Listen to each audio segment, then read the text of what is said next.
Pronto. Deixa eu Estamos ao vivo. tirar.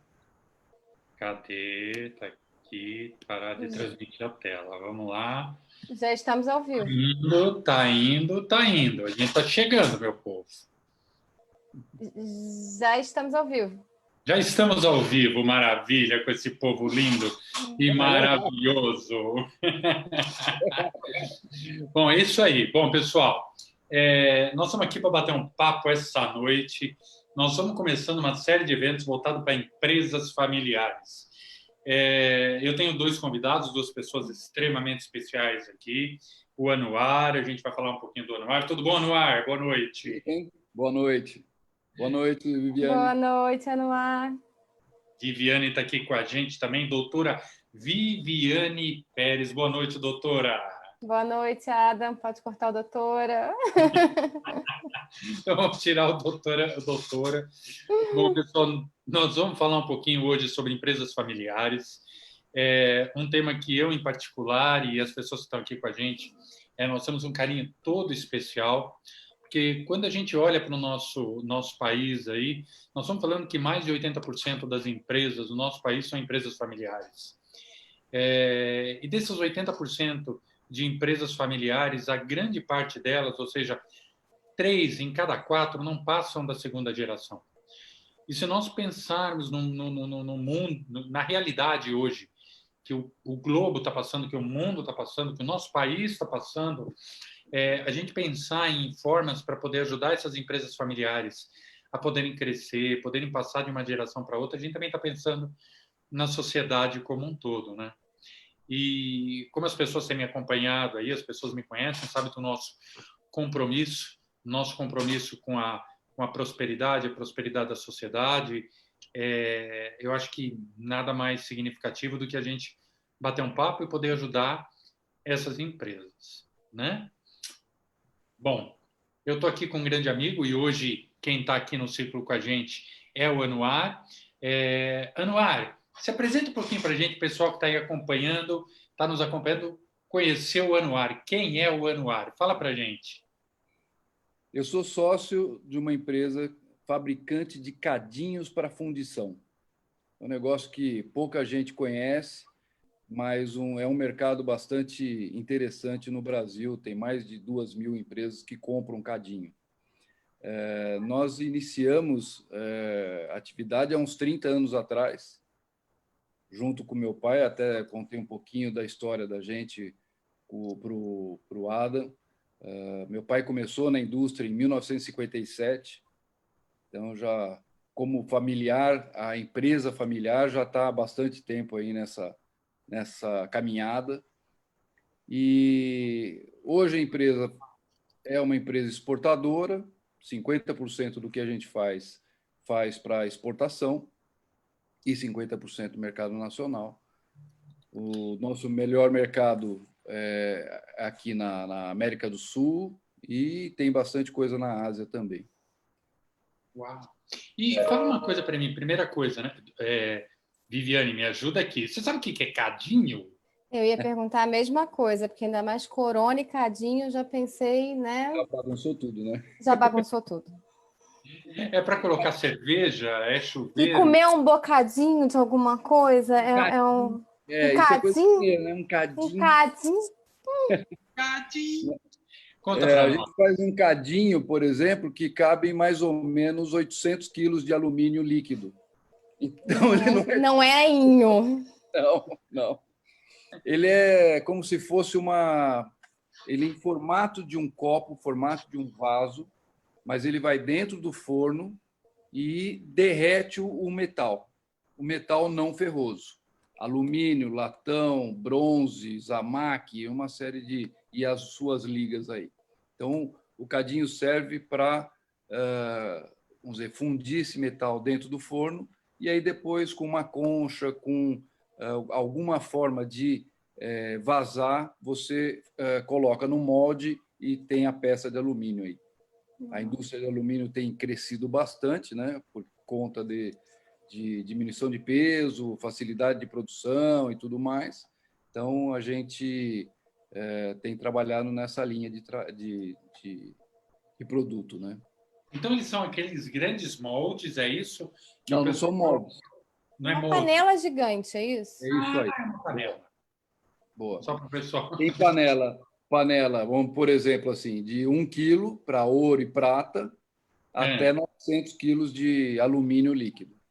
Então a gama é bem extensa, bem grande. A que gente legal. começou com isso, né, Ada? É, Nós começamos com isso. A história da Corona foi iniciada com cadinhos. Tem algumas histórias bem interessantes. A gente começou a fazer cadinho por conta de um papo de praia do meu pai e um amigo dele. como é que É foi bem isso? interessante. E meu pai tinha uma indústria, né, chamada Metalúrgica Corona. Até tem uma história interessante que é vamos dizer, o nome da Corona Chuveiros, né? As duchas Corona saiu de lá, que ele era estagiário, inclusive, do meu pai. E aí acabou falando, gosto desse nome e tal, e posso colocar esse nome? Pode, tudo bem. Não, o senhor entra de sócio e tal. Eu falei, não quero esse negócio, não. Então, imagina que bonde perdido aí nesse meio do caminho.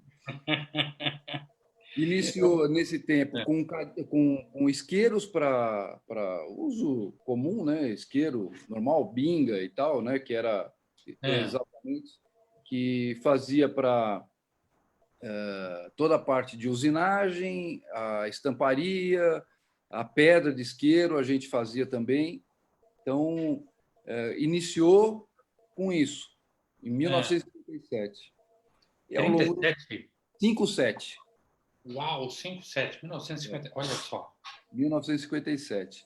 Essa é uma empresa familiar de sucesso, então, né? Já Nós durou. fomos mudando ao longo do tempo e nos adaptando vamos dizer, à realidade do que foi acontecendo aí com o Brasil.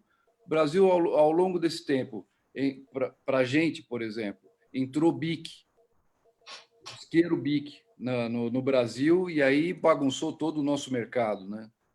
Então, com isso, o meu pai acabou indo, era uma empresa de sociedade familiar, era meu pai e meu tio, É.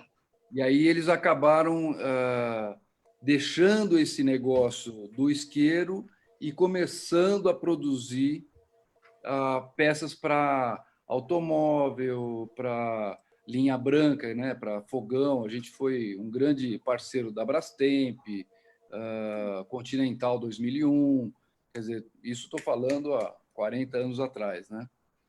Uhum. Então, Volkswagen a gente fornecia, Ford fornecia, Fiat, toda essa Uau. turma aí, né? E ao longo desse tempo a gente foi trabalhando nessa linha.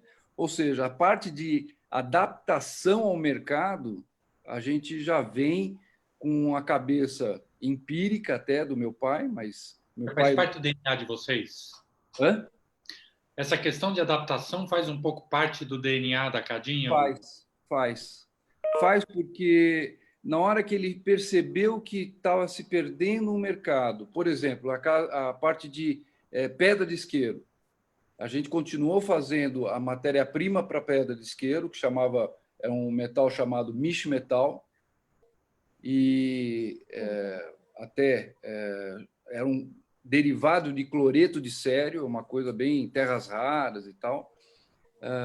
Fazia para entregava para a BIC, como para eles produzirem as pedras, Matéria-prima. Uhum. né? Uhum. E produzia, inclusive, até chegou a mandar para a NASA. Uau.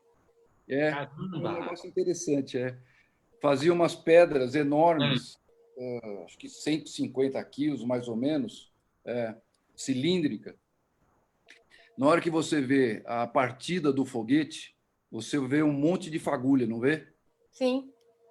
É como se fosse um isqueiro Isqueiro. monumental Pensei Uau. agora.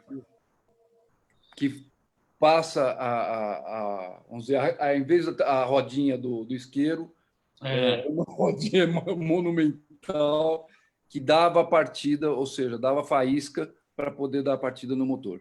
Então, foi uma coisa foi essa, outras coisas foram de participar de algumas concorrências, por exemplo, para fazer tubo de oleoduto para o Alasca, porque esse material ajudava na expansão e no trabalho mesmo do metal. Então, ele fazia com que o Aham. metal ficasse mais maleável. Então, isso tudo deu base para que foi se fazendo várias amizades e tudo. O nosso concorrente era o dono da nossa concorrente, era amigo do meu pai e tinha casa na praia, na mesma praia que a gente, tomando cerveja, batendo um papo. Falou, ó, o negócio é bacana. Eu vendi para uma empresa multinacional e essa empresa está vamos dizer, eu tenho uma quarentena aí de 5 anos e depois eu posso entrar com você no negócio. E foi daí que surgiu o Cadinho, a Corona Cadinhos e Refratários Limitada. Então, Que essa é legal. a história da gente. E fala uma coisa para mim, em que momento você entrou dentro da empresa? Desde a fundação ou não? Porque teu pai fundou a empresa. Você está falando Exato. para mim que Não quando sou tão velho, fundou, 1957 já é um pouquinho além, né? eu ia pensar que você devia ter com uns 5 anos de idade. Não, sou um pouquinho mais novo. Sacanagem isso. O... Em que Eu momento? Como é que foi? participei. Olha O só que Alemar, interessante. onde é que você entra na história? Eu entro na história desde moleque. Desde os 6, 7 anos de idade, eu frequento a fábrica. A gente falando de fábrica, né? Desde os 6, 7 anos de idade, eu ia com meu pai em períodos de férias a ver aquela coisa toda de cheirando óleo, vendo a fundição. Aquilo sempre me encantou, sempre foi um negócio que, vamos dizer, meu pai ia para o trabalho, um monte de gente conversando com ele. Aquilo sempre me deixou como se fosse algo mágico, né? Uma coisa meio estranha até. E com o tempo, com 17 para 18 anos, eu entrei na faculdade de engenharia e aí parti para trabalhar com ele na metalúrgica Corona, que nós tínhamos nessa época 2 unidades, uma unidade em Santo André e uma unidade em Diadema, a metalúrgica Corona em Diadema, no Parque Reide. E aí eu passei a trabalhar com ele, eu trabalhei mais ou menos uns 10 anos com ele, antes da Corona Cadinhos. E aí, na hora que a gente, conversando, ele falou, tem essa ideia, tem essa possibilidade, o seu tio já não vai seguir com a gente, então seria só a família mesmo, só a nossa família, e dali para frente a gente trabalha só nós. Falei, tá bom, vamos embora. Então, desde o início, a Corona Cadinhos foi integrada pelos irmãos, somos em 3 irmãos, e pelo meu pai. Olha que interessante. Você está falando uma coisa no ar que para mim é muito interessante. Ao longo desses anos, você sabe que mais de 10 anos aí a gente tem dado apoio para os empresários e muitas dessas empresas são empresas familiares e a gente percebe que o primeiro desafio é você conseguir passar esse bastão, né? Complicado. E uma das coisas que a gente recomenda muito, a gente ouve quando a gente vem falando principalmente sobre modelos de governança corporativa, sobre modelos sucessórios, é que o melhor caminho é você inserir os herdeiros, que serão os futuros sucessores, desde a infância dentro da empresa. Verdade. Eu Será que participei dessa introdução. você acha que isso é um dos fatores que contribuiu para a Corona estar na segunda geração e quem sabe logo, logo na terceira e na quarta geração? Eu acho que a gente, participando desde o início, tem aquela paixão que o fundador iniciou o negócio e a gente vê essa paixão nos olhos, nas atitudes, na maneira de conduzir o negócio. E aí a gente também pega essa paixão para a gente, porque é uma coisa gostosa, né? Essa participação como se fosse uma família. Antigamente a coisa era muito mais próxima, né? A gente trabalhava muito mais próximo, era menor a empresa, trabalhava muito mais próximo do pessoal, então era muito legal isso, amizades até hoje dessa turma de antigamente, né? Então, mas eu acho que é fundamental essa participação dos herdeiros na empresa. Não digo trabalhando, obviamente, né? Desde pequeno não dá, mas eu digo assim, ver... Aqui que ela vai falar. Exploração do trabalho infantil não pode, gente. Não. Olha lá, legislação trabalhista, não. Pode, não deve ser. Não deve ser. Eu não trabalhei, nunca trabalhei lá com menor de idade. Sim, a partir dos 17, então isso daí já Não, era... mas já pode. 17 já pode. Já faz. Como é que a gente faz? E aí, vamos pegar a doutora aqui, vamos ouvir. Ai, gente, trabalhista não me deixa na saia justa, não, que não é muito a minha área, mas você tem menor aprendiz regulamentado, se eu não me engano, a partir de 14 anos. Se não for Vanessa, depois você puxa minha orelha, né? Que é minha sócia de trabalhista. Mas, gozada no ar, que não é o primeiro depoimento que eu escuto. Uma vez eu estava vendo, era na área de varejo, já não vou lembrar do nome da pessoa, e aí perguntaram para ela, mas por que você foi para essa área e tal? Ah, porque meu pai sempre me levou em todas as reuniões de negócio dele. Então, como ele quase não tinha tempo, ele marcava um almoço de negócio, os clientes normalmente olhavam, tipo uma criança ali, o que ela está fazendo? Mas ele sempre me ensinou a ficar comportada, e daquilo, por mais que eu não percebesse, eu ia extraindo coisas. E eu acho que é bacana. Aqui em casa eu não sei se está muito certo, porque a minha diz que tudo que ela não quer ser na vida é advogada. Mas, pelo menos, ela participa, ela sabe. Ela escuta. Você não está trabalha trabalhando, demais. você dá para ele uma boneca, um carrinho, deixa brincando ali no canto.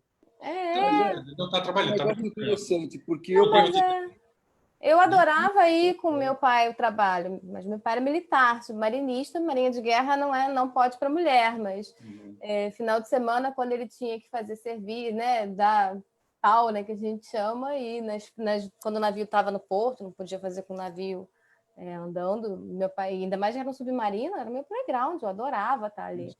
Ia ser maravilhoso, né? Uma coisa muito, assim... e óbvio que eu pensei também, em algum momento, por causa daquela experiência, por que não uma vida militar? Mas, né, como as opções são mais restritas, né, para meninas, não foi. Quando a gente fala um pouquinho sobre comportamento humano, olha que coisa maluca. Colocando na cabeça da criança ali que está vindo até 7 anos, é a primeira infância, aquela fase que ela está sugando tudo e depois vem crescendo e tal. E muitas vezes a gente vê falar de herdeiros que não querem nem pensar em estar dentro da empresa, dentro do negócio, né? E muitas vezes, quando a gente acaba levantando essa informação e dentro do processo a gente, às vezes, o fundador ou quem está no comando da frente fala para mim, Adam, vai lá e conversa com ele, convence ele que ele tem que assumir a empresa. Eu falo, meu Deus, eu não estou aqui para convencer ninguém. Mas vamos lá, vamos conversar. E aí eu tento entender qual é a razão pela qual essa pessoa não quer estar dentro da empresa. Olha, o número é muito grande de herdeiros. Eu falo herdeiros porque não são sucessores, porque não foram preparados para a sucessão, e eles viram dentro de casa o pai, ou a mãe, ou o fundador, ou essas pessoas que estão na frente, chegar em casa cheio e falar dos problemas da empresa. E aí ele está longe desse dia a dia, ele não vê isso que você falou, Anuar, essa paixão. Apaixonado pelo negócio. Meu pai dizia sempre, e isso vou lembrar exatamente a forma que ele falava, lá é o meu lazer. Que bacana. Então, eu vou me divertir lá. Olha. Sempre passou isso para mim. Então, era um negócio que a gente ia para se divertir, para curtir. Então, todo aquele trabalho, toda aquela carga de trabalho não era pesada, era uma carga leve. Então, essa paixão passou para frente, com certeza. E foi muito gostoso, né? Eu trabalhei alguns anos com ele lógico, pai e filho trabalhando junto, com os irmãos e tal, Assim, dava né? altos paus, com certeza, mas era muito legal. Mas era muito legal. É, é, Viviane, sinta-se à vontade, tá? Eu falo Sim, sim, não se muito, preocupe. Não se muito, preocupe. você sabe. Se deixar o microfone na minha mão, o Anuar já sabe, né? Eu Não falo é? até amanhã. A E gente tem que ir trocando ideia, porque eu não sou muito de falar, não, hein? que Então a isso. gente vai puxando. E, bom, e aí eu fico pensando, né? Como é que foi esse processo? E aí vocês, como é que foi? Você, ok, começou dentro do negócio ou já tendo uma interação com essa história maravilhosa, com essa paixão do teu pai, Uhum. né? E aí você começou a trabalhar lá e os seus irmãos vieram para dentro da empresa em que momento? Então, minha irmã tem 2 anos de diferença de idade, e meu irmão tem 5 anos de diferença. Então, eles foram muito mais tarde, não sei se machista ou não, meu pai não quis deixar a minha irmã trabalhar até completar a faculdade. Eu, a É. partir do primeiro dia de faculdade, eu comecei a tomar lambada lá, né? Passei na parte da qualidade, depois um vendedor faleceu, acabei assumindo a vendas, as vendas desse cara, aí depois fui trabalhando lá dentro para ver como é que funcionava lá dentro. Então, algumas áreas eu entrei e comecei a dominar.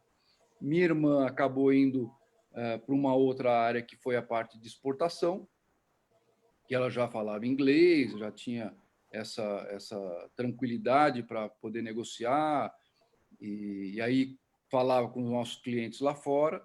Então, meio que dividia. Eu ficava mais no mercado interno, nessa época era Metalúrgica Corona, e ela ficava mais para o mercado externo. E meu irmão veio depois de 5 anos aí, meio que vinha e ia. É um negócio meio que ele, caçulinha, foi meio protegido, sabe? Mas não, foi brincadeira. A gente tinha uma outra empresa que fazia colocação de pisos e revestimentos, e o meu irmão acabou indo para essa empresa trabalhar em vendas. Uhum. Então, cada um teve uma linha aí de trabalho, né? Eu acabei fazendo muito contato com montadoras, muito contato com clientes internos, e, e a minha irmã nessa parte externa, desenvolvimento de clientes lá fora, conversa com cliente lá fora, desenvolvimento de aumento de vendas e tudo mais. Então, muito do que o meu pai fazia era pensar em vendas. Então, o Hum, negócio era muito voltado para esse tipo de coisa. tá. Estava-se a desejar um pouco na parte de administração. Ver que Uhum. as coisas são meio complicadas. O cara empreendedor querendo aumentar o negócio, e realmente aumentou o negócio, saiu de uma empresa pequenininha na Vila Prudente, minúscula, acabou tendo 2 unidades, uma com 50 pessoas lá em Santo André e outra com 120 lá em Diadema. Então, foi uma expansão bem interessante. E aí, nessa ânsia, era venda, venda, venda, venda, vamos vender. E a parte administrativa tinha um contador lá dentro, né? Aquela coisa de antigamente, que ainda tinha aquela preocupação de ter um contador, porque ele fazia contabilidade direto lá, mexia com os números, aquelas coisas todas. E aí, mais ou menos, estava terceirizado para esse cara a parte administrativa. Não, mais ou menos era isso, esse o caminho. Na hora que a gente transitou para Corona Cadinhos, né? Na hora que deixamos a Metalúrgica Corona e fomos para a Corona Cadinhos, aí os 3 irmãos começaram a trabalhar juntos. Então, meu pai, já nessa época, mais uns 3, 4 anos mais ou menos, tocava junto com a gente, e aí ele ficou com câncer e aí acabou se desligando um pouco, aos poucos, né, do negócio, e a gente assumindo isso daí. Ou seja, a parte de sucessão foi meio na porrada, né? Não foi um negócio assim muito Você viveu duas coisas, né? Você viveu ali primeiro, e aí eu vou explorar um pouquinho antes, quando você passa justamente para Corona Cadinhos. Que você teve, mal ou bem, ali um rompimento familiar entre seu pai e seu tio. Também não deixava de ser uma estrutura familiar. Foi tranquilo? Como foi? Não, não foi tranquilo. Eles estavam tendo problemas de societários, né, já há algum tempo. A empresa já começou a fazer um pouco de água em função exatamente por essa briga deles, porque já não ia se buscar tanta venda como se buscava antigamente. E nessa situação, os filhos dele também começaram, do meu tio também começaram a trabalhar lá, e aí a coisa travou. Por isso até que a gente não seguiu com a sociedade com meu tio e acabamos abrindo a Corona para fazer essa transição mais tranquila, mais suave aí, vamos dizer, dos sócios, né? Já passamos a ser sócios dessa nova empresa e tocamos para frente. Então, mas não foi tranquila, não. Foi bem complicada. Eu acho que esse é o nosso grande desafio, né, Adam? Conseguir fazer uma empresa, seja até numa cisão ou seja numa sucessão, de uma maneira que você preserve as relações familiares, pelo menos, porque você está numa estrutura ali que você tem um mix das duas coisas, né? Você tem uma relação empresarial e uma relação familiar. E o ideal é que as duas sejam preservadas, né? Sim, claro. Eu costumo dizer que dentro de uma empresa familiar, tudo tem que ser preservado, né? Ou seja, tudo é importante. A família, né? Aquele conceito de família é família, né? Então, é família. Você pode, eu posso brigar com meu vizinho, virar as costas para ele, ok, vou seguir a minha vida, mas meu irmão não deixa de ser meu irmão, meu pai não deixa de ser meu pai, meu tio não deixa de ser meu tio, e assim sucessivamente, né? Eu falo que tem, né? E aí a gente pode ouvir. Se você pudesse, o pessoal está aqui ouvindo a gente, né? E provavelmente tem muita gente aí, talvez de empresas familiares, que estão passando, ou pessoas que em algum momento vão ter que pensar em alguma coisa nesse aspecto disso aqui. O que você daria de 2 ou 3 bons conselhos com base nessa tua experiência dessa agora meu tio e eu, para o pessoal talvez doer menos? Adam, eu diria o seguinte: primeiro, organiza a casa. É fundamental você estar com a casa em ordem no sentido administrativo do negócio. Então, você saber, vou falar um troço meio básico, mas é importantíssimo. Você sabe o seu estoque, você sabe quanto vende exatamente, você sabe como é que você faz a programação da sua produção, você sabe, começa a se perguntar e começa a se questionar neste sentido. Com esta organização, e isso eu digo assim, tranquilamente, sem sombra de dúvida, é um caminho bem pavimentado para você ter até uma assessoria para você conseguir agregar essas vontades de todos para poder ou ter a cisão ou ter um crescimento, né? Então, família realmente é um negócio difícil e complicado. é complicado pelo seguinte: você conheceu a pessoa desde criança, né? Você conviveu com roubando boneca, chupeta, aquelas coisas todas, né? Enfim, Jogando aí água na cama do irmão. então não, o, chacoalhando berço, aquelas coisas todas, né? Porra, meu. Elite. A gente aprontou tanto com os mais novos, né? Eu tenho um irmão que sofreu na minha mão, coitado. Né?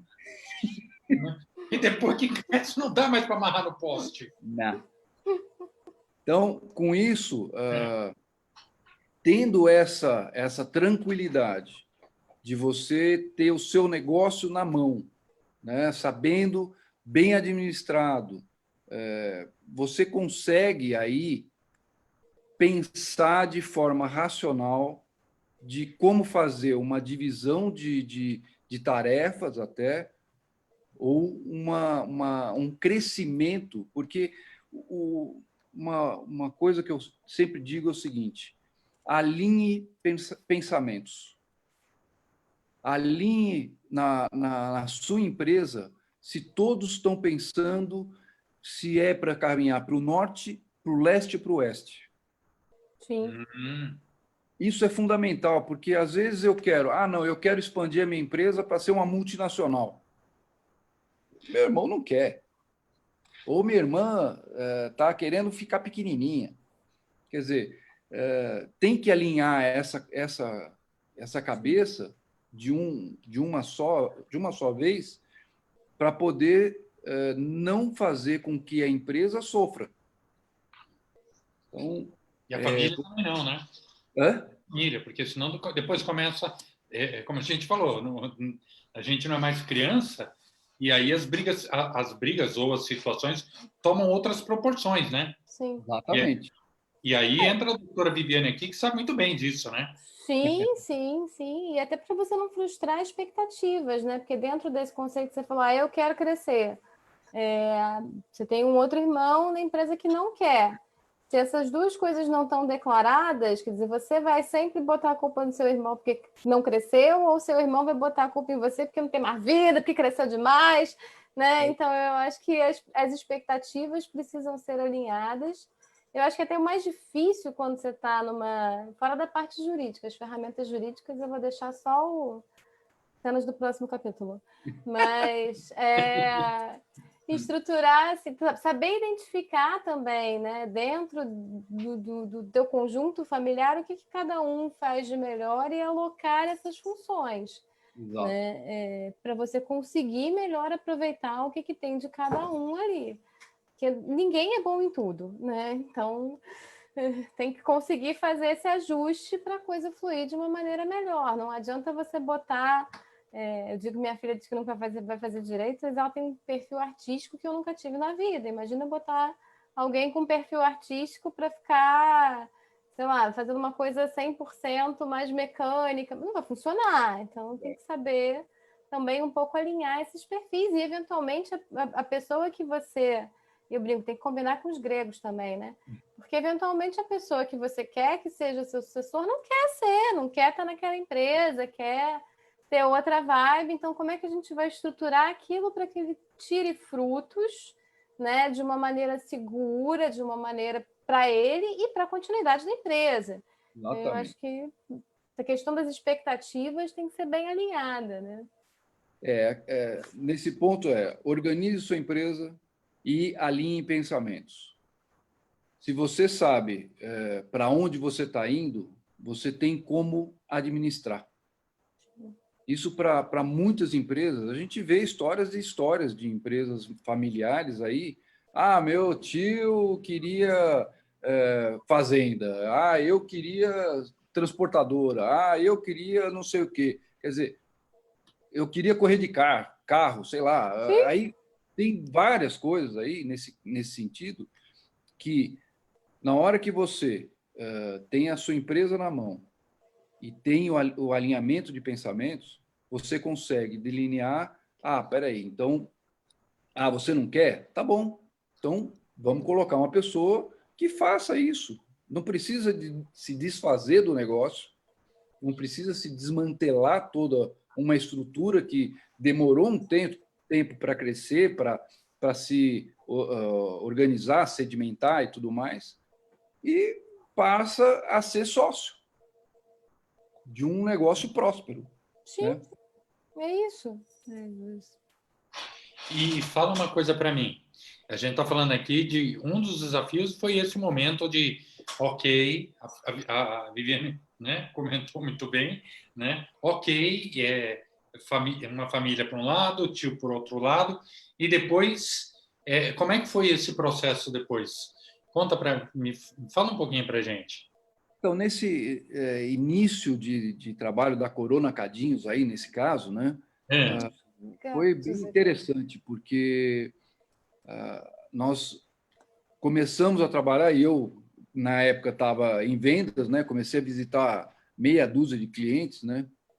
Nossa, meia Uhum. dúzia, legal, já tá indo bem e tal. Uhum. Aí veio uma pessoa que saiu do nosso concorrente, que era o diretor de vendas, e aí veio para cá. De Bem. 6 clientes que nós tínhamos, passamos a 3.000. Uou! E aí agora complicou. Vamos trabalhar bastante agora, né? Então, aí sim começou a ter uma organização de vendas, produção, de estoque, logística. Quer dizer, foi um processo de aprendizagem também, digo que empírico. Foi uma coisa que não estava estruturada, né? Nós tínhamos uma ideia de produzir, por exemplo, em cadinhos, coisa de 50 toneladas por mês. E nós estávamos produzindo 5 e estava achando que estava ótimo, né? Então, aí veio essa pessoa que deu esse pontapé inicial para a gente, e passamos a produzir 50, foi para 60, foi para 70, chegamos até 120 toneladas por mês. Então, foi um crescimento assim rápido, coisa que em 6, 7, 8, em 10 anos aí desse crescimento, desse início de empresa, que subiu muito rápido. Então, como toda subida rápida, você tem os seus problemas que ficaram para trás. Que vão ficando atrás. É isso aí. Tem os sacos de batata que a gente acaba carregando, né? E o que você salienta que mais ficou para trás aqui, Anuar? Esses gaps de gestão ou... Organização. Caramba, aqui. Hã? Organização. Parte de organização da empresa. A gente acabou fazendo tudo, todos faziam tudo. Então foi um negócio meio caótico. Até o momento que, num cliente nacional, falou assim: olha, eu não vou comprar de você porque você não tem ISO 9000. Opa! Bateu um sino aqui do lado. Falei, caramba, agora ferrou. Todo mundo vai pedir. Internacionalmente o pessoal já está exigindo que não sei o quê. E começou-se um trabalho aí de organização da empresa, sabendo processos, sabendo estoques, acertando a parte de clientes, né? Listando tudo isso daí, fazendo pesquisas, toda a parte de estruturação para a ISO 9000 a gente não fez para inglês ver. Nós fizemos para ajudar na gestão. Então, isso ajudou para a gente assustadoramente. Por quê? Logo em seguida, o meu pai veio falecer, né? Teve esse baque, porque ele era o nosso esteio, né? Nossa, vamos dizer, estrela guia. E vamos para lá, todo mundo ia para lá. E aí sentimos a falta dele, mas conforme nós íamos nos organizando e organizamos antes do falecimento dele, a empresa continuou funcionando perfeitamente. Então, É. a parte de produção continuou fornecendo produtos de qualidade, num tempo certo, para os clientes, tudo direitinho. Então, isso daí, essa organização da ISO 9000, para o nosso caso, foi fundamental para a gente. Isso foi em 90 e pouquinhos, em 95, 96, por aí. Então, foi um negócio, acho que 94, por aí, essa época, mais ou menos. E foi a hora que a gente tomou consciência que a gente passou a ser uma empresa mais organizada. Tem duas coisas dessa história que você falou que me chamaram a atenção. A primeira é quando você identifica que vocês trouxeram um profissional do mercado para dentro e isso aumentou a venda. E isso é uma coisa importante quando a gente está falando de empresa familiar, porque normalmente você tem, muitas vezes, uma certa resistência de achar que o núcleo de controle sim, é da família, mas que, né, tipo, as posições chaves precisam necessariamente estar dentro do núcleo familiar. E reconhecer que você pode ter um terceiro que te dê essa vantagem é um passo excelente, sabendo como fazer também, né? Que você também não pode ficar na mão desse terceiro. Né? O teu controle continua tendo que ser seu.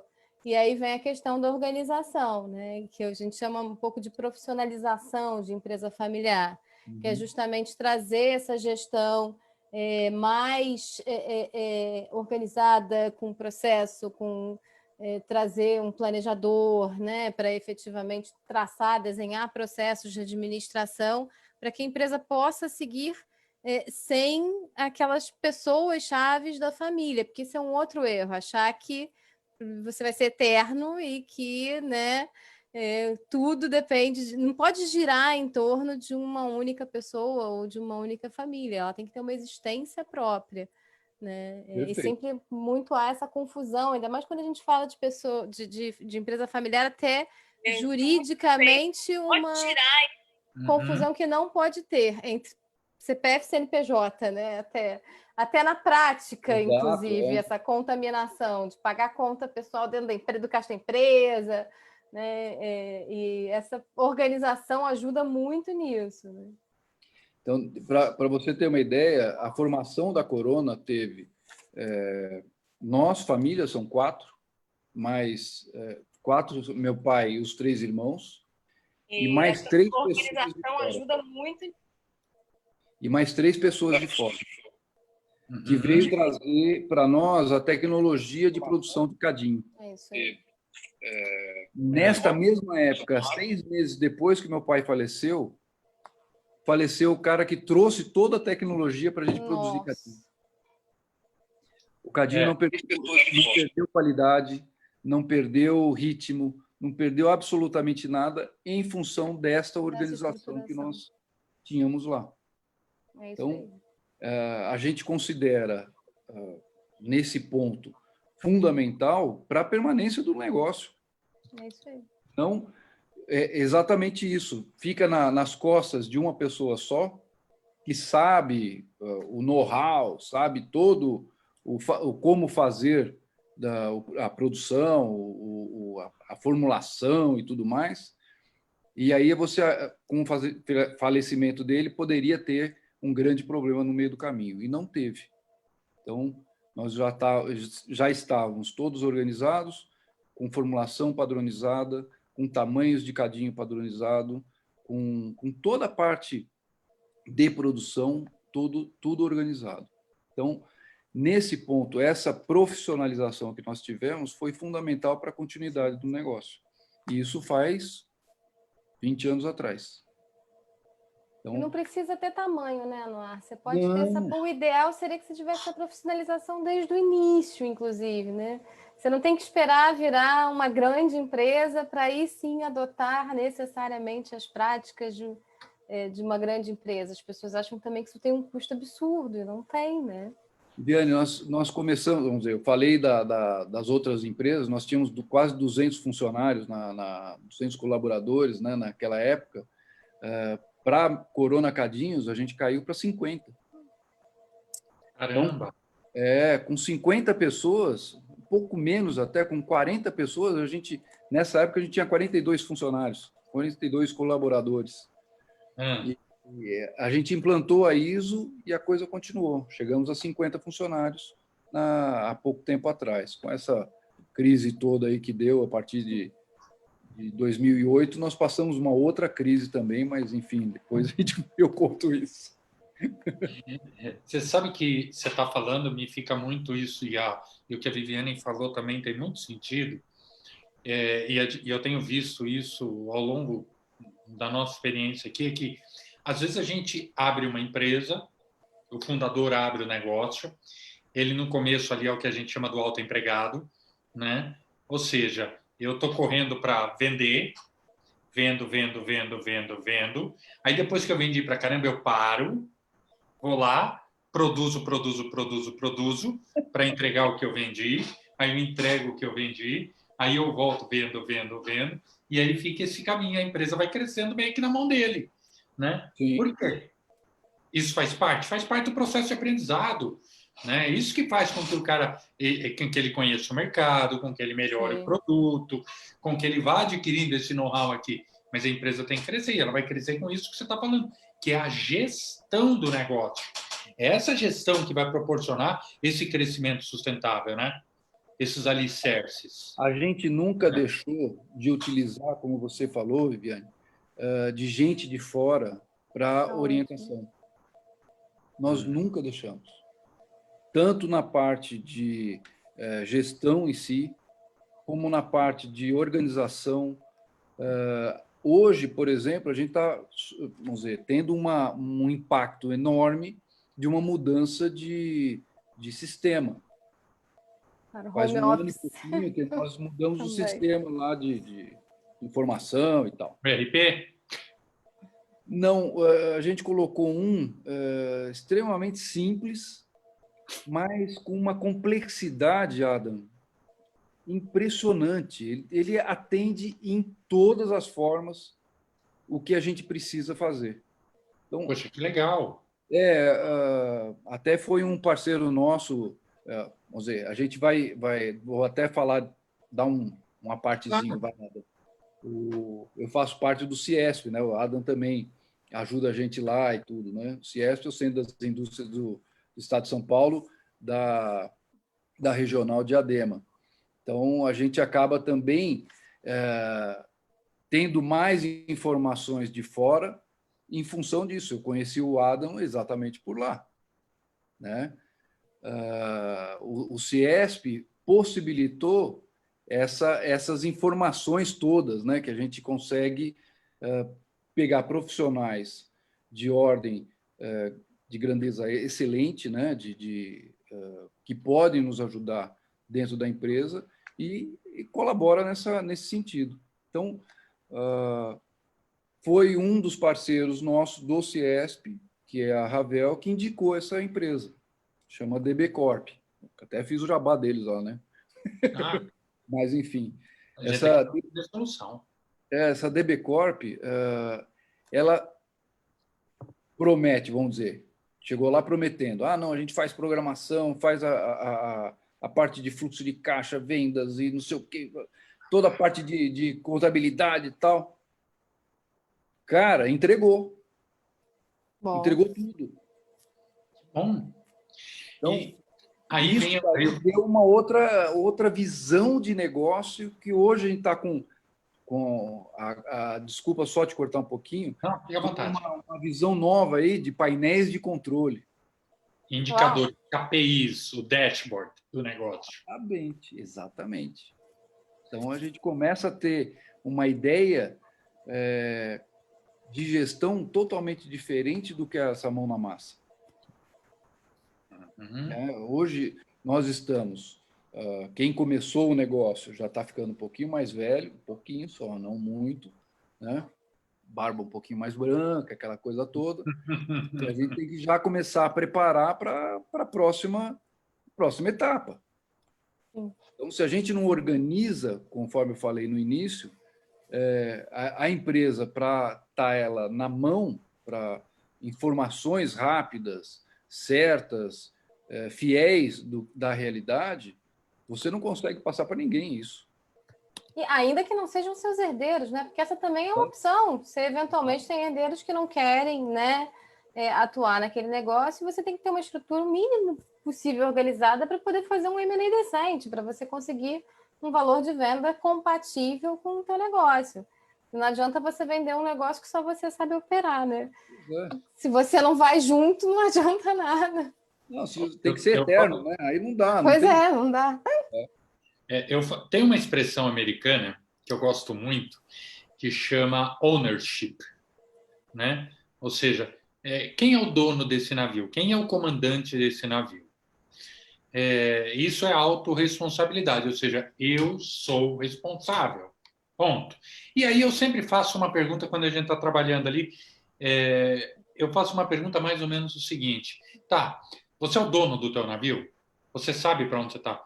Então, quais são os indicadores que dizem que o teu navio está indo para onde você quer?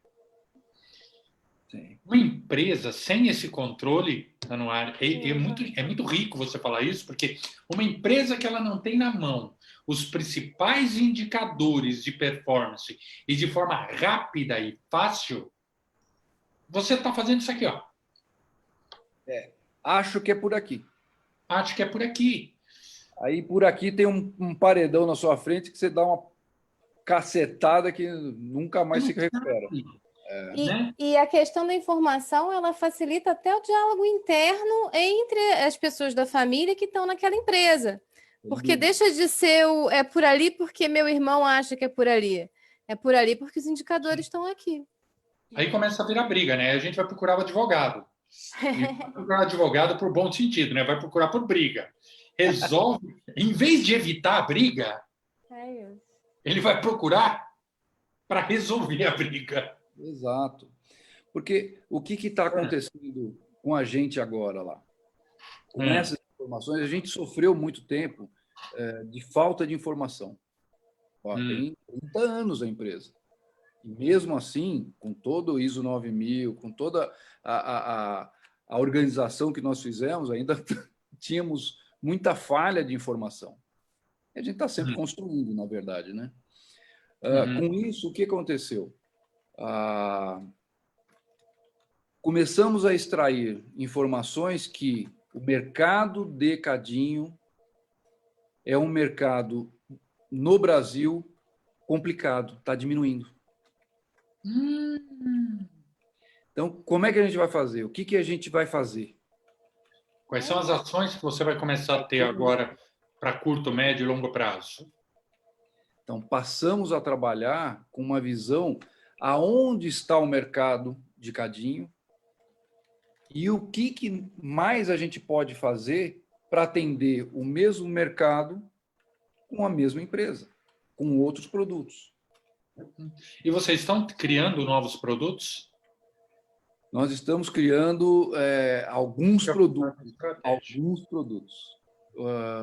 Um produto que a gente teve sempre no nome, que foi Corona Cadinhos e Refratários Limitada, a gente não fazia refratário. Era assim um insight, né, que vocês iam fazer. Foi um norte que a gente não escutava, né? A gente não olhava. Falei, pô, mas tem lá no nome, vamos fazer. Está escrito! Está aqui! Exato. Que legal! Passamos a trabalhar nesta linha de refratários. Adam, abriu assim, ó, mercado. Nossa, eu imagino. negócio... Eu, como estratégia de negócio, eu começo a me virar na cadeira quando você fala isso. É uma coisa de louco. A gente pode montar facilmente uma empresa maior do que a gente tem hoje, com esse produto. São vários, na verdade, são várias linhas de produto no refratário. Então, com isso, renovamos o nosso ânimo com a empresa. Tá, pô, não é legal, não tá boa, não, vamos fechar, será? E com isso aconteceu de um tempo para cá, lógico, problemas familiares e tudo mais, a empresa teve uma queda de faturamento, teve uma queda na operação do também, tal. mercado também, que foi bastante impactado, e a coisa de 1 ano e meio, vamos colocar 1 ano e meio mais ou menos para cá, foi uma virada na história também, na página da história da Corona. Então, interessante, porque vimos que tem mercado. Aonde está o mercado? O mercado está lá fora. Estou parecendo, sabe, aquele arquivo X? Uhum. O mercado está lá. Então, vamos trabalhar o mercado. Passamos a voltar a fazer feiras internacionais, coisa que a gente tinha parado por conta de custo. Não sei de onde a gente está tirando dinheiro, mas, enfim, nós estamos apertando de um lado, do outro e tal, e partindo para esse tipo de atitude. Feiras internacionais, participamos no México, na Alemanha, estamos agora com uma feira que vai acontecer na Itália e ciscando alguma coisa lá na Ásia, ou Tailândia, ou alguma coisa por lá para ver o que a gente pode fazer. Já tem clientes na Coreia, já tem clientes na Tailândia, já tem clientes na Índia, inclusive. Enfim, partimos para essa novo caminho e desenvolver, principalmente no mercado interno, essa linha de refratários, e agregamos outros produtos, não só o refratário, como peças em grafite, coisa que a gente não trabalhava, hoje passou a trabalhar. Então, mercado que não usa cadinho, usa algumas peças em grafite. E abrimos um leque não só para o mercado de não ferroso, mas isso para uma próxima etapa, para o ferroso também, que aí é o outro mercadaço. Então, estamos dando a volta por cima em função de organização. É maravilhoso o que você está falando, Anuar, porque assim eu vivo falando e a gente tanto né, a gente tem dado palestra, tem dado treinamento junto com o Ciesp lá em Diadema. Ao longo desses anos, a gente tem feito tanta coisa, e eu sempre falo uma coisa muito importante, eu falo, é importante você ter os indicadores do teu negócio, não só para ter controle, domínio, mas para você poder saber especificamente para onde você vai e onde vai crescer. Ter indicador é fundamental. Coisas básicas, por exemplo, onde está concentrado o nosso mercado? Básico, não é? Nós não tínhamos. Mas não é só você, não é só você. O que a gente está falando aqui, e é maravilhoso ouvir isso, porque a gente está ouvindo de uma empresa que passou para a segunda geração, né? E, se Deus quiser, vai para a terceira, quarta, quinta, sexta, sétima e oitava, ok? A gente vai trabalhar para isso, né? E é importante ouvir, porque você faz parte, e aí me permita dizer isso com toda a coisa, de uma exceção. Sim. A maioria das empresas, a gente está falando de 3 em cada 4, não chega onde você está chegando e aonde você vai chegar. E por que isso me traz aqui? Reinvenção, vocês se reinventaram várias vezes durante a história, vocês buscaram ajuda externa, vocês organizaram a casa, pararam em vários momentos, vamos olhar para trás, acerta o que está fazendo, ouvir o mercado, acerta para cá, vai para lá, né? Mantiveram aí, estão os 3 irmãos dentro lá, né? Ou seja, estão fazendo a lição de casa. Eu sempre falo uma coisa. Outro dia o cara perguntou para mim dentro do processo, ele falou, então agora nós vamos contratar você e vamos parar de errar. Eu falei, desculpa, você vai errar para caramba. Erre mais rápido e corrija mais rápido ainda. Errar faz parte do aprendizado, né? Sem errar, você não aprende. Isso aí. Mas a gente vai acertar, mas é isso que é importante, né? Bom, nós já estamos dando mais de uma hora aqui de live. Eu acho que você precisa jantar, a Viviane também, tem o pessoal que está assistindo. Eu acho que vale a pena, meu, a conversa é tão gostosa que vale a pena até em algum momento, se você tiver espaço na tua agenda, a gente voltar a falar de novo, Anuar, Bora lá. porque, meu, o que você tem de aprendizado prático para compartilhar com esse pessoal que está em casa, não é mole, não. Não, é gostoso da gente poder passar um pouquinho do que a gente passou. Não digo, é a experiência que a gente tem ao longo desse tempo todo, né? Eu estou há 35 anos na brincadeira, né? Então, a gente acaba aprendendo alguma coisa, né? Nesse meio tempo. Fala uma coisa, o que você tem feito? Vamos falar um pouquinho, para fechar, mas para o pessoal saber, eu falo muito que o Ciesp, e eu queria fechar falando, se você me permitir, se a gente puder falar um pouco, do Claro. Ciesp, principalmente lá em Diadema, onde a gente está lá praticamente dia sim, dia não, mas eu falo que o Ciesp é uma grande, é um grande hub, né? Uhum.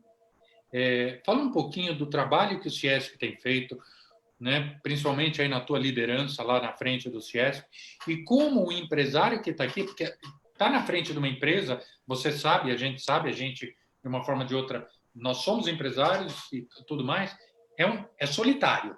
Está na frente de uma empresa, eu falo que muitas vezes é solitário. Onde é que o Ciesp entra nessa história? O que ele pode encontrar lá? Adam, você conhece bastante a história nossa lá do Ciesp e o que eu posso dizer para o pessoal é o seguinte: sozinho você afunda.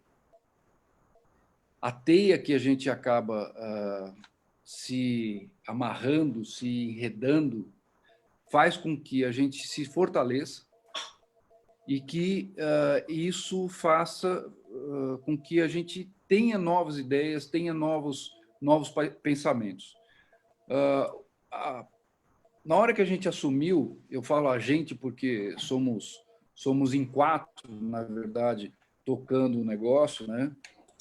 O Dario, que está lá no dia a dia, pegando o touro no chifre, é o executivo do negócio, e temos aí três diretores. Eu estou titular agora, né? Fui já há muito tempo como adjunto, primeiro diretor, segundo diretor e assim por diante. Já estou bastante tempo lá também. Mas com isso, o que a gente faz? Parte de treinamento, a gente sempre busca novas ideias, chegar a buscar, vamos dizer, coisas que estão no momento, no que está acontecendo. Por exemplo, a parte de treinamento. Você deu um treinamento agora para nós lá, né? Tá fazendo sucessão, em modéstia à parte. Bacana para chuchu, rapaz. Nossa Senhora. Então, isso é adaptando a situação do que vem acontecendo, a gente vai conversando e se adaptando. Não sente no seu esplendor, no seu sucesso, porque esse sucesso acaba indo por água abaixo. O Ciesp teve, há muito tempo atrás, 400 e poucos associados em Diadema. Nós chegamos a ter, no início da nossa gestão, em torno de 200. Nós caímos de 450 para 200. Tossiu aí, ó. Eu lembro quando você chegou lá, bicho. Hoje nós estamos com 350. Por quê? Porque é o que você falou, é um hub. Mas hub precisa ter gente. Então, o que a gente faz? A gente chamou. Vem para perto para saber o que a gente faz. Se você não trouxer a pessoa que você quer que esteja junto de você para perto, ela nunca vai saber o que você faz. Sim. Então, este foi o nosso primeiro ponto. Com isso, o que a gente colocou lá? A gente colocou um almoço com a indústria todos os meses. onde a gente convida, de vez em quando vai o prefeito, de vez em quando vai, mais assiduamente vem o secretário de Desenvolvimento Econômico, vem as polícias, o bombeiro, Polícia Civil, Polícia Militar. Então, e as indústrias estão lá para quê? Para bater papo. A gente não está pedindo nada, não estamos, aliás, estamos oferecendo. E olha, modéstia à parte, você cozinha bem, hein, meu amigo? Eu não falei, não fiz propaganda minha, hein? Falando, hein? Eu cheguei lá outro dia, eu lembro a primeira vez que eu cheguei lá, eu vi o Anwar com aquela roupinha, aquele coisinho de chefe, eu falei, ele está na cozinha? Ixi, né? Olha, Eu vi você na cozinha, eu vou acabar agora com a tua fama. Eu vou te falar, você cozinha bem pra caramba, igual eu. É um prazer enorme poder cozinhar e esse sucesso aí eu comecei sozinho, na verdade. Nos primeiros almoços eu que cozinhava e era eu e eu, né? Então a coisa tinha que ser pauleira. Aí fomos, eu gosto de cozinhar. Falei, lascou, você vai começar a cozinhar com a gente. Aí o outro, eu também gosto de cozinhar. Vem cá. Aí nós estamos acho que em 8 agora. que bacana. Nos revezamos e tal, mas faz a culinária acontecer. E o que a gente procura fazer é exatamente isso, fazer uma diversidade com exatamente o que a gente pensa na indústria, no nosso negócio, é ter diversidade, a gente tem a diversidade, por exemplo, no almoço. Então, toda a parte de pensamento do que a gente vai fazer, como a gente vai fazer, a gente chega um dia antes, prepara antes. Agora está ficando cada vez mais fácil cozinhar para 60, 70 pessoas, molezinha agora, né? Então, já tudo preparado, no dia seguinte está tudo certinho, medir pouquinho. O pessoal, aliás, é de propósito, né? O pessoal vai chegando, na hora que chega praticamente todo mundo, a gente termina o prato. Então, isso faz uma integração, a gente brinca todo, que é exatamente essa função do almoço, é a integração. E se tem essa integração, a gente consegue fluir em todas as coisas. O que a gente consegue lá, eu acho que poucos CIESPs conseguem, né? Não tenho dúvida que nós somos em 42 regionais. Dentro dessas 42, muita gente consegue fazer bastante coisa. Mas... Almoço, não. Não, almoço de alguns. Tô brincando. A gente está deixando escola, né? O pessoal está começando a fazer os almoços nas regionais também. Mas, com isso, o que a gente consegue, Viane? Bater papo de uma forma informal, Sim. tranquila, sem pedir absolutamente nada. Nos últimos almoços é super bacana, porque espontaneamente o pessoal queria conversar, queria falar. O bombeiro deu recado, porque tinha algumas alterações na legislação. O desenvolvimento econômico falou alguma coisa também, em função de uma lei de benefícios que a gente tem em Diadema. Então, o IPTU tem desconto no IPTU em função de investimento dentro da cidade. Então, tem coisas que nós fomos construindo ao longo desses 2 anos, mais ou menos, que a gente começou, né? Em função dessa abertura de conversa.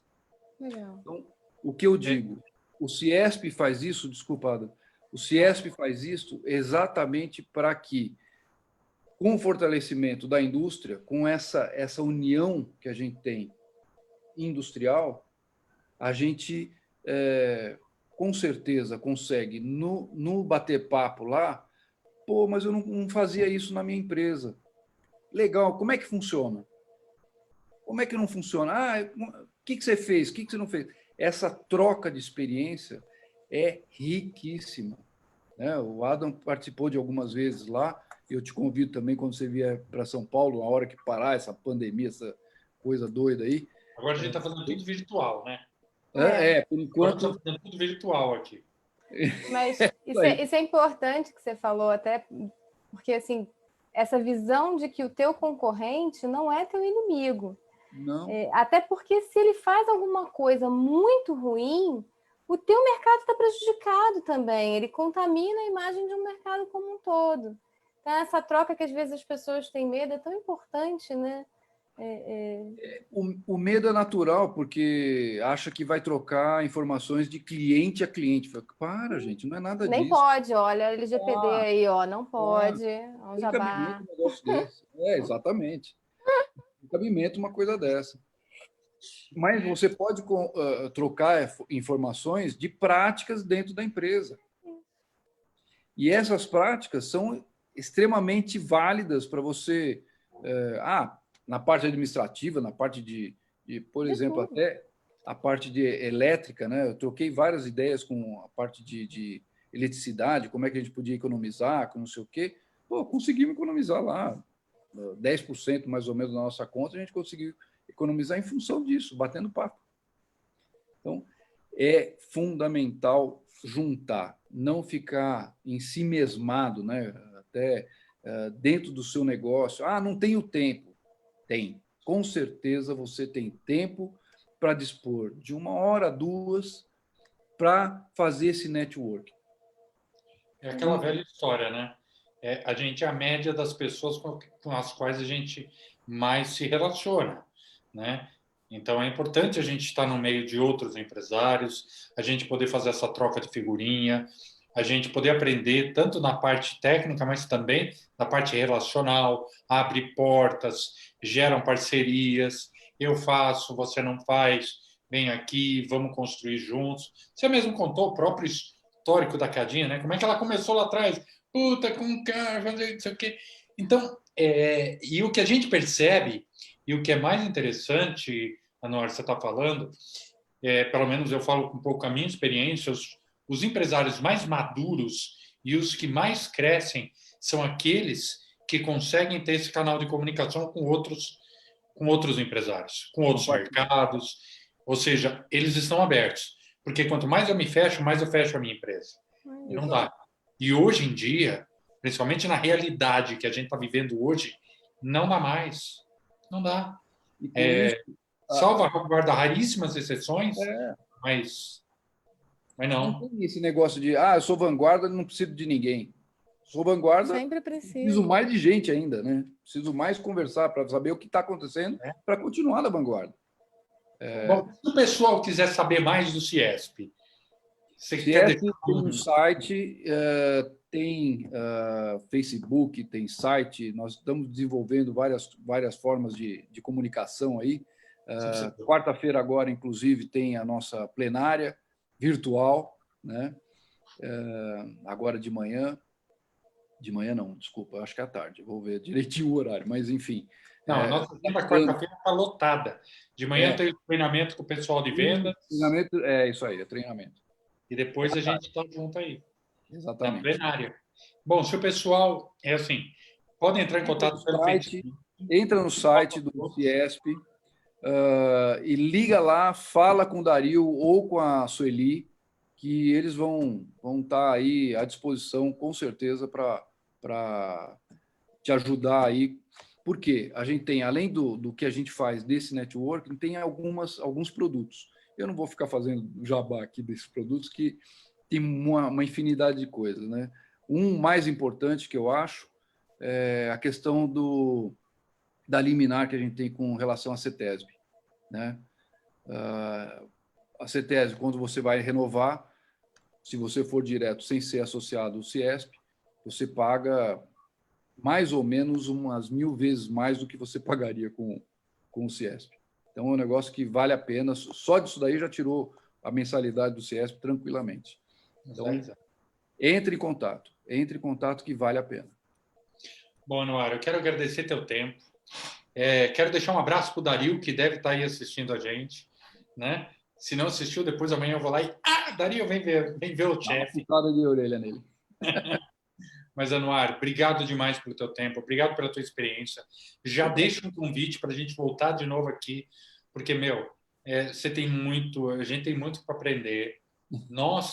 Todos nós temos, com essa experiência, puta bicho, mais de 30 anos no mercado, sólido, uma empresa passando de pai para filho, e assim sucessivamente, e crescendo ainda, Nosso desafio agora é passar para essa molecada aí, que minha filha tem 23, vai fazer 23 agora em novembro, o meu sobrinho tem 24, e passar para essa molecada aí. Minha filha está fazendo, como você falou, Viviane, ela está fazendo arquitetura, está terminando a arquitetura, ou seja, ela não quer atuar na empresa, mas precisa saber como é que é a empresa. Com certeza, com certeza. Você tem que saber o que você vai herdar, né? Inclusive, né? Sempre Exatamente. para o bem e para o mal.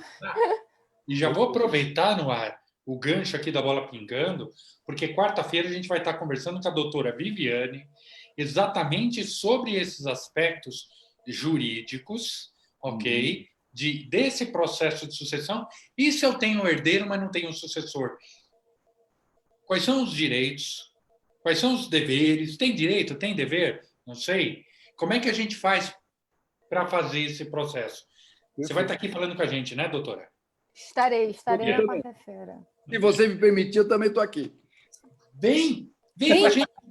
Se você tiver espaço na agenda, vem para cá, vamos bater um papo aqui. Aí a gente inverte a cadeirinha aqui, põe ela no centro, na roda viva aqui, e vamos bater papo. Porque o objetivo disso que a gente vai fazer, e para quem está assistindo a gente, já vou deixar a bola pingando aqui, hoje é no ar, uma grande experiência de vida, um amigo, um empresário, uma pessoa que tem sido um líder na nossa na região aqui do ABC, compartilhou muita coisa com a gente. Quarta-feira, doutora, né? Viviane. Por favor. Quinta-feira, a gente vai falar de investimento para empresas familiares, ok? E semana que vem tem mais, só que vai ser surpresa. Isso aí. Legal? Sim. Viviane, gratidão pelo teu tempo. Gratidão Obrigada por estar com a gente. Tá? Eu acho que é isso. Então, deixamos o convite, pessoal, está aqui com a gente na quarta-feira, 7h da noite. Legal? Anuar, quer falar mais alguma coisa? E a gente fecha com a Viviane. Ada, muito obrigado pelo convite, adorei. É gostoso demais bater papo assim desse jeito e botar um pouquinho do que a gente viveu nessa vida nossa aí de lambadas e acertos, né? É a experiência. E estamos aí, estamos junto. Bora. Obrigada, Adam. Obrigada, Noar. Eu brinco, eu sempre insisto no não doutora justamente por isso, porque eu acho que a advocacia, pelo menos que a gente pratica, ela não pode ter essa formalidade. Eu tenho que conhecer teu negócio para te ajudar. Eu não posso ser um externo superior, né? Eu tenho que estar do teu lado, senão a gente não vai conseguir efetivamente. O direito é uma ferramenta, ele não é uma finalidade. Então é por isso que eu sempre bato no doutora, não. Essa formalidade, eu acho que, né, na advocacia moderna não ajuda. E a ideia é essa, é trocar e criar parcerias que só traz benefício para todo mundo. É o velho dividir para somar. É isso aí. Legal. Obrigado. Estamos juntos. Até quarta-feira. Até quarta. Até quarta. Até mais. Um abraço. Tchau.